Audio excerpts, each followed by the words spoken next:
topic under discussion is future continuous tense. The future continuous tense is the second aspect of the future tense. The future continuous tense, as you know, is a progressive tense. तो सबसे पहले हम इसके structure के ऊपर बहस करेंगे कि फ्यूचर कॉन्टिन्यूअस टेंस बनता कैसे है, इसमें वर्ब की कौन सी फॉर्म लगती है, कौन सा हेल्पिंग वर्ब आता है. Let's begin. तो बात करते हैं पहले इसके स्ट्रक्चर के ऊपर. फ्यूचर कॉन्टिन्यूअस टेंस का स्ट्रक्चर कैसे बनता है. तो दोस्तों पहले सब्जेक्ट आएगा, उसके बाद विल, बी और वर्ब की फर्स्ट फॉर्म के साथ आईएनजी. सब्जेक्ट कोई भी हो उसके साथ विल बी और वर्ब की फर्स्ट फॉर्म के साथ आईएनजी. विल मॉडल वर्ब है और बी हेल्पिंग वर्ब है, जो बेस वर्ब बीई बी होता है, जिसकी present form is am are और पास्ट फॉर्म वाज वर्ब और पास्ट पार्टिसिपल बीन होती है. तो ये बेस फॉर्म बी लगेगा और बाद में प्रेजेंट पार्टिसिपल. हाँ बता, आई और वी के साथ आप शैल भी लगा सकते हैं, जो बहुत ही ज्यादा फॉर्मल लैंग्वेज है, जो बहुत ही ज्यादा रस्मी गुफ्तगू है. तो उसमें आप I shall be, we shall be भी लगा सकते हैं. मगर मॉडर्न ट्रेंड में शैल को तकरीबन रिमूव कर दिया गया है और उसकी जगह पे हम सभी के साथ विल का इस्तेमाल करते हैं. तो सेंटेंस बनेगा I will be reading, we will be reading, you will be reading, they will be reading, she will be reading and so on. बाकी तमाम प्रोनाउंस के साथ या नाउन्स के साथ सेम स्ट्रक्चर रहेगा. आई विल बी रीडिंग, जैसे मैंने यहां पे लिखा हुआ है, आप इसको जैसे मैंने अभी पढ़ा, आई विल बी रीडिंग, मैं पढ़ रहा हूंगा. मगर आप विल बी की जो कॉन्ट्रैक्टेड फॉर्म है, इसकी जो कॉन्ट्रैक्शन है, ये इसकी कॉन्ट्रैक्टेड फॉर्म है. जो विल है उसको आप सब्जेक्ट के साथ मिला के अपॉस्ट्रोफी लगा के और डबल एल लगा सकते हैं. फॉर एग्जाम्पल जैसे मैंने यहां पे किया है, आई विल बी रीडिंग, आई और विल को मैंने इकट्ठा लिख के इसकी कॉन्ट्रैक्शन में लिख दिया आई. ऐसे ही ही विल बी रीडिंग, वो पढ़ रहा होगा. तो बहुत सिंपल है इसका अफर्मेटिव सेंटेंस. ये जो अभी मैंने आपको बताया है, ये इसका अफर्मेटिव स्ट्रक्चर है. अब बात करते हैं इसके नेगेटिव स्ट्रक्चर की, कि जो मनफी के फिक्रे हैं, जो नेगेटिव सेंटेंसेस हैं, वो कैसे बनते हैं. सब्जेक्ट, उसके साथ जो पहले मॉडर्न वर्ब है या जो पहले हेल्पिंग वर्ब आता है सब्जेक्ट की फौरी बाद, उसके साथ हमेशा हम नॉट लगाते हैं उस सेंटेंस को नेगेटिव बनाने के लिए. यानी पहले सब्जेक्ट, उसके बाद कोई हेल्पिंग वर्ब, किसी कोई भी टेंस हो तो कोई ना कोई हेल्पिंग वर्ब उसमें यूज होता है, उसके साथ आप नॉट लगाते हैं उसका नेगेटिव सेंटेंस बनाने के लिए. और फ्यूचर कॉन्टिन्यूअस टेंस में विल के साथ नॉट लगाएंगे तो बाद में बी अपनी जगह पे रहेगा और प्रेजेंट पार्टिसिपल फॉर्म वर्ब की अपनी जगह पे वैसे ही रहेगी. तो विल के साथ हम नॉट लगा के उसका हम नेगेटिव स्ट्रक्चर बना देंगे. हाँ बता, विल नॉट की कॉन्ट्रैक्टेड फॉर्म आप वॉन्ट भी लिख सकते हैं. अब मैं एक दो सेंटेंसेस बोल देता हूं. I will not be reading, he will not be reading, वो नहीं पढ़ रहा होगा. अब आप he will not be reading को यू भी लिख सकते हैं. विल नॉट की जो कॉन्ट्रैक्शन फॉर्म वॉन्ट है उसका भी इस्तेमाल कर सकते हैं. You, he won't be reading, वो नहीं पढ़ रहा होगा. अब बात करते हैं इसके इंट्रोगेटिव सेंटेंस की, जो इसके सवालिया फिक्रे हैं. तो इंट्रोगेटिव सेंटेंस में ये जो सब्जेक्ट है, उससे पहले आप विल को बाहर निकाल लेंगे. सब्जेक्ट से पहले आप विल को पुट कर देंगे. For example, will you be reading, क्या आप पढ़ रहे होंगे. विल ही बी रीडिंग, क्या वो पढ़ रहा होगा. विल शी बी रीडिंग, क्या वो पढ़ रही होगी. इस तरह बाकी तमाम सब्जेक्ट्स के साथ यही सेम स्ट्रक्चर रहेगा इसका इंट्रोगेटिव सेंटेंस बनाने के लिए. अब हम बात करते हैं negative interrogative sentence. Negative interrogative यानी ऑलरेडी जो इंट्रोगेटिव सेंटेंस था उसको नेगेटिव बना देते हैं. For example, will I not be reading, जो ऑलरेडी आपने नेगेटिव सेंटेंस ये बनाया था, इसमें जो विल है ये सेंटेंस के यहां पे शुरू में आ जाएगा, will I not be reading, क्या मैं नहीं पढ़ रहा हूंगा, ऐसे ही मैंने ये लिखा है, will I not be reading, will we not be reading, will you not be reading, will they not be reading, क्या वो नहीं पढ़ रहे होंगे। अलबत्ता आप विल नॉट को एज यूजुअल जैसे मैंने आपको पहले बताया है, इसकी कॉन्ट्रैक्टेड फॉर्म में इसको आप यहां पे इकट्ठा भी लिख सकते हैं, विल और नॉट को। तो नॉट को यहां से उठाया, विल के साथ मिला के आपने इसकी कॉन्ट्रैक्टेड फॉर्म वॉन्ट शुरू में लिख दी, तो वॉन्ट आई बी रीडिंग, क्या मैं नहीं पढ़ रहा हूंगा, वॉन्ट वी बी रीडिंग, क्या हम नहीं पढ़ रहे होंगे, won't you be reading, won't they be reading, won't she be reading. तो ऐसे सभी सब्जेक्ट्स के साथ यही स्ट्रक्चर इसका बनेगा नेगेटिव इंट्रोगेटिव सेंटेंस के लिए। अब ये जो WH फैमिली के उसके साथ मैंने एक सेंटेंस Y के साथ बनाया है, तो ये जो नेगेटिव इंट्रोगेटिव सेंटेंस है उससे पहले हम Y लगा लेंगे, या अगर सिंपल इंट्रोगेटिव है तो उससे पहले भी यहाँ पे Y लगा लेंगे, तो वो Y के साथ इंट्रोगेटिव सेंटेंस बन जाएगा। अब चूंकि हम बात कर रहे हैं नेगेटिव इंट्रोगेटिव सेंटेंस की, तो विल नॉट की जो कॉन्ट्रैक्टेड फॉर्म है वोंट, उससे पहले हम Y लगा देंगे और दूसरे WH फैमिली के या हाउ को शुरू में लगाते हैं इसका नेगेटिव इंट्रोगेटिव या सिंपल इंट्रोगेटिव बनाने के लिए। तो why won't they be reading, एक सेंटेंस मैंने यहां पे लिख दिया है, वो क्यों नहीं पढ़ रहे होंगे, क्यों नहीं पढ़ चुके, ये why क्यों, और नहीं पढ़ रहे होंगे ये won't का हमने इस्तेमाल किया। तो why won't they be reading, वो क्यों नहीं पढ़ रहे होंगे। ऐसे who के साथ एक सेंटेंस मैंने यहां पे बनाया है, जैसे मैंने पिछले लेक्चर में भी इस बात को वाज़ेह किया है कि who बजाते खुद एज अ सब्जेक्ट एक्ट करता है, और यहां पे भी who सब्जेक्ट के तौर पे इस्तेमाल होता है, तो इसके बाद यहां पे दोबारा सब्जेक्ट लगाने की जरूरत नहीं है। जैसे who won't be reading, कौन नहीं पढ़ रहा होगा। तो ये दोस्तों इसका स्ट्रक्चर, जैसा मैं हमेशा कहता हूं कि मेरे हर लेक्चर के दो पार्ट होते हैं, एक तो टेंस का स्ट्रक्चर, या जिन सेंटेंसेस के ऊपर हम बहस कर रहे हैं, जिस सेंटेंसेस को हम डिस्कस कर रहे हैं, तो पहले मैं उसका स्ट्रक्चर यहां पे लिखता हूं, तो उसके बाद मैं उसका यूज आपको बताता हूं दूसरे अपने लेक्चर के हिस्से में।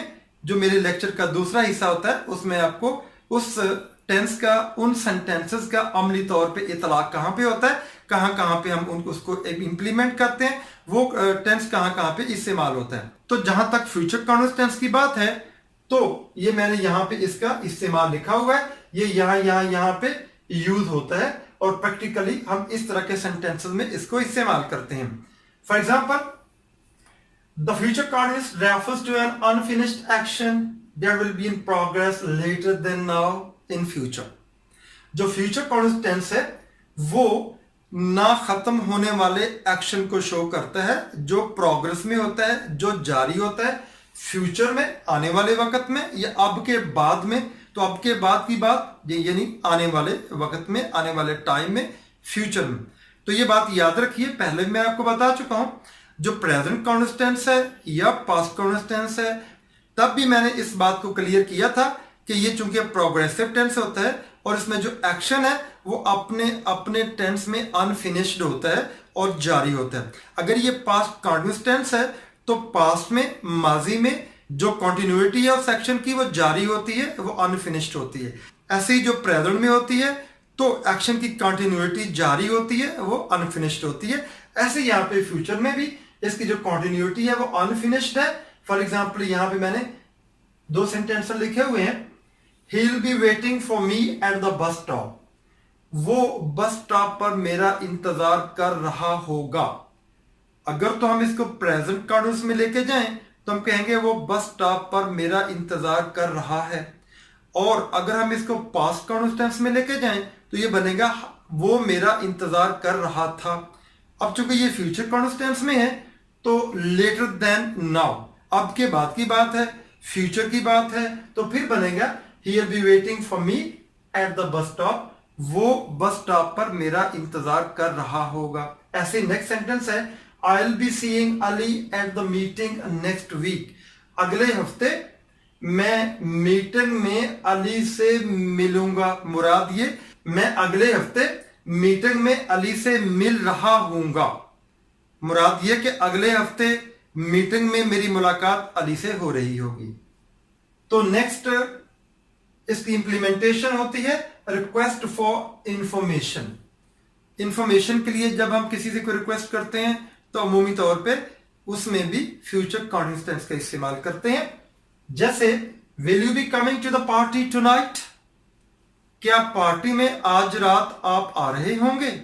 मुराद ये है कि आप उससे पूछ रहे हैं, रिक्वेस्ट कर रहे हैं, will you be coming to the party tonight, क्या आज की रात पार्टी में आप आ रहे होंगे।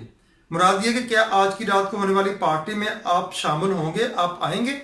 तो आप उससे क्वेश्चन भी कर रहे हैं और साथ आपका अंदाज उससे रिक्वेस्ट करने का भी है। नेक्स्ट है टू प्रिडिक्ट और गेस अबाउट समवन्स एक्शंस और फीलिंग्स इन फ्यूचर। किसी शख्स के एक्शंस या फीलिंग्स जो फ्यूचर में हो रहे होते हैं उसके बारे में क्या साराई करते हैं, गेस करते हैं। For example, I fear you will be feeling tired after a long walk. मुझे खदशा है कि आप एक लंबी वॉक के बाद थकावट महसूस कर रहे होंगे। तो ये आप गेस करते हैं, ये आप क्या साराई करते हैं, अंदाजा लगाते हैं कि मुझे खदशा है कि आप काफी लंबी वॉक के बाद थकावट महसूस कर रहे होंगे। तो आप अपना गेस लगाते हैं, आप अंदाजा लगाते हैं। तो इस तरह के सेंटेंसेस को भी फ्यूचर कॉन्टिन्यूअस टेंस में इस्तेमाल करते हैं। सेकंड सेंटेंस पढ़ते हैं, he will be coming to the meeting I expect. I expect मैं उम्मीद करता हूं कि वो मीटिंग में आ रहा होगा। मुराद ये कि मेरा अंदाजा है, मेरी एक्सपेक्टेशन है कि वो मीटिंग में आएगा, यानी मीटिंग में आ रहा होगा। अब मोर एग्जांपल्स इसमें यहां पे मजीद मिसालें मैंने यहां पे लिखी हैं। Right now I am walking in a cafe, ये प्रेजेंट कॉन्टिन्यूअस टेंस, चूंकि आपकी बात है राइट नाउ, तो ये बनेगा प्रेजेंट कॉन्टिन्यूअस टेंस में। और मैंने सब्जेक्ट के बाद इज, एम, आर आपको पता है, और बाद में वर्ब की फर्स्ट फॉर्म के साथ आईएनजी, तो ये बनता है present continuous tense. Right now I am working in a cafe, अब इस वक्त मैं एक कैफे में काम कर रहा हूं। यहां पे आप देख रहे हैं कैफे के ऊपर मैंने टेढ़ी जबर लगाई है। ये जो फ्रेंच लैंग्वेज है या अक्सर यूरोपियन लैंग्वेजेस में ये टेढ़ी जबर जो है ये ए की साउंड देती है, ए। तो यहां पे इसका अक्सर इस्तेमाल होता है, मगर इंग्लिश लैंग्वेज में इसका इस्तेमाल नहीं होता, चूंकि ये बारोड वर्ड्स हैं, ये बाद में दूसरी लैंग्वेजेस से इंग्लिश लैंग्वेज में आए हुए हैं। ऐसे ये फ्रेंच वर्ड है, ये फ्रांसीसी जुबान से फ्रेंच लैंग्वेज से इंग्लिश में आया है, तो लिहाजा इसके स्पेलिंग्स ऐसे लिखे जाते हैं। Right now I am working in a cafe, इस वक्त मैं कैफे में काम कर रहा हूं, प्रेजेंट कॉन्टिन्यूअस। इन 10 years टाइम, आने वाले वक्त की बात है। 10 सालों के वक्त में, 10 सालों के दौरान, आई होप मैं उम्मीद करता हूं, I will be running, future continuous tense, I will be running a restaurant, मैं एक होटल, एक रेस्टोरेंट चला रहा हूंगा। मुराद ये कि अब मैं कैफे में काम कर रहा हूं, मगर मुझे उम्मीद है कि आने वाले 10 सालों में या आने वाले 10 सालों के दौरान मैं एक होटल को चला रहा हूंगा, मैं एक रेस्टोरेंट को चला रहा हूंगा, फ्यूचर कॉन्टिन्यूअस टेंस। ऐसे ही है, एक और सेंटेंस पे नजर दौड़ाते हैं। Maria will be starting a new school in September, Maria सितंबर में एक नया स्कूल चला रही होगी, एक नया स्कूल स्टार्ट कर रही होगी। तो हमारी ये एक्सपेक्टेशन है, हमारी ये तवक्को है, हम अंदाजा लगाते हैं कि मारिया आइंदा सितंबर में एक अपने नए स्कूल को स्टार्ट कर रही होगी। तो दोस्तों ये थे चंद एग्जांपल्स जो फ्यूचर कॉन्टिन्यूअस टेंस की एप्लीकेशन के बारे में है, फ्यूचर कॉन्टिन्यूअस टेंस के इतलाक के बारे में कि वो कहां कहां पे इस्तेमाल होता है। अब एक और पॉइंट है फॉर नेचुरल क्वेश्चंस, जो कुदरती क्वेश्चंस होते हैं जो फ्यूचर कॉन्टिन्यूअस टेंस में हम उनका इस्तेमाल करते हैं। For example, will you be coming into work tomorrow, क्या कल को आप काम पे आ रहे होंगे। तो दूसरा शख्स जवाब देता है यस आई एम, हां मैं आ रहा हूंगा। तो इस तरह बात का जो हमारी कम्युनिकेटिव लैंग्वेज है, जो स्पोकन लैंग्वेज है, जो डायलॉग की शक्ल में होती है, उसमें भी हम नेचुरल क्वेश्चन के लिए फ्यूचर कंटीन्यूअस टेंस का इस्तेमाल करते हैं। आगे मजीद देखते हैं। Will you be driving past the post office later? क्या बाद में आप पोस्ट ऑफिस के पास से ड्राइविंग करते हुए गुजर रहे होंगे? आप पूछ रहे हैं। तो वो कहता है यस एट अबाउट 7:30। दूसरा शख्स कहता है हाँ तकरीबन 7:30 बजे, यानी तकरीबन मैं वहां से 7:30 बजे गुजर रहा हूंगा। तो बहुत सिंपल है, इतना कोई मुश्किल टेंस नहीं है। बस ये थोड़ा सा फोकस करने की, थोड़ी सी तवज्जो देने की जरूरत है। आप अगर इसको कंसंट्रेशन से सुने, तवज्जो से सुने, और हाँ अगर कहीं से आपको कंफ्यूजन हो कि आपको उसकी अच्छी तरह समझ किसी पॉइंट की नहीं आती है, तो आप इस वीडियो को रिवाइंड कीजिए, दोबारा से सुनिए। तो कोई बड़ी बात नहीं है कि आपको अच्छी तरह समझ ना आए। और ये जो इसका यूज है, जहां जहां पे ये इस्तेमाल होता है, बहुत ही आसान है। हाँ अलबत्ता जहन में रखने वाली ये सारी बातें हैं। ये जो मेरे लेक्चर का दूसरा हिस्सा होता है, जो किसी भी टेंस के यूज के ऊपर होता है, बहुत इंपॉर्टेंट होता है, और वहीं से आपने सीखना होता है कि उस टेंस का इस्तेमाल हमने कहां कहां पे करना है। हाँ दोस्तों, आज का लेक्चर आपको यकीन पसंद आया होगा।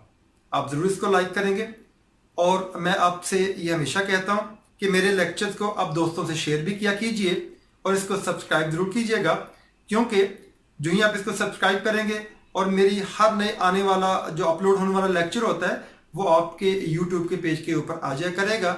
इस तरह से आने वाले मेरे हर लेक्चर तक आपकी रसाई आसान हो जाएगी। तब तक के लिए ऑल द बेस्ट, अपना बहुत सारा ख्याल रखिएगा।